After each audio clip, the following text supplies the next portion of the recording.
U.S. Secretary of State Antony Blinken is currently on his fifth visit to the region since the Hamas attack on October 7th, arriving first in Saudi Arabia ahead of stops in Egypt, Qatar, Israel and the West Bank, at a critical stage of regional negotiations aimed at securing a new hostage deal for a pause in fighting, amid US-led airstrikes in Iraq, Syria and Yemen. This was the beginning of our response. There will be more steps. Some of those steps will be seen, some may not be seen, but there will be more action taken to respond to the tragic death of the 3 brave U.S. service members. And we cannot rule out that there will be further attacks from Iranian-backed militias in Iraq and Syria or from the Houthis. We have to be clear-eyed about that. And the president, in being clear-eyed about that, has told his military commanders that they need to be positioned to respond to further attacks as well. Russia seeking to ventilate the US response in the Security Council. This from Moscow's envoy in January. If the escalation continues, the entire Middle East could encounter a catastrophe. And everything that's happened until now would seem to be no big deal compared to that. There could be countless lives lost. The responsibility for this should be borne by the US and their henchmen, whose geopolitical interests have blocked a ceasefire in the Gaza Strip. And the same political parties have become aggressors recently. As Washington's envoy signaled, they were a likely no. What we're saying about the resolution is it's not timely. We have 2 resolutions right now that we're working to implement that deals with the humanitarian situation. It calls for a cessation of hostilities.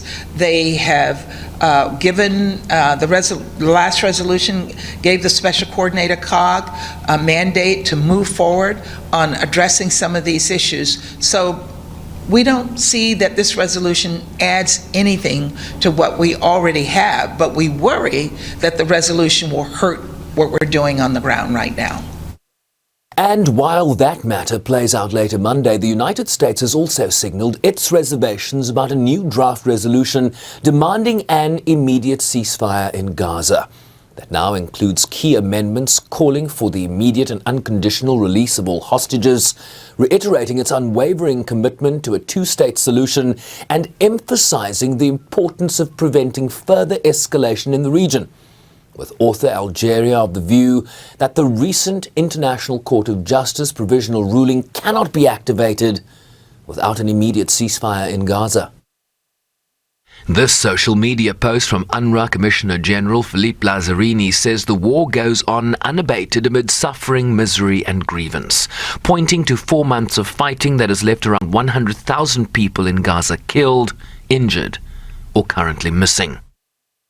I want to emphasize our deep concern about the escalation of hostilities in Khan Yunis, which has resulted in an increase in the number of internally displaced people seeking refuge in Rafah. In recent days, thousands of Palestinians have continued to flee to the south, which is already hosting over half the Gaza's population of some 2.3 million people. It's like a pressure cooker of despair, people living in the open in the street. You know, our vehicles can hardly move simply because there are tents all over the place. So what I can say about that is we fear for what comes next. Reports from the region suggest a new Israeli hostage-Palestinian prisoner exchange deal that could see a sustained pause in fighting also hangs in the balance, as Washington signals it will continue to push relentlessly for an agreement. Sherwin Bryce-Pease, SABC News, New York.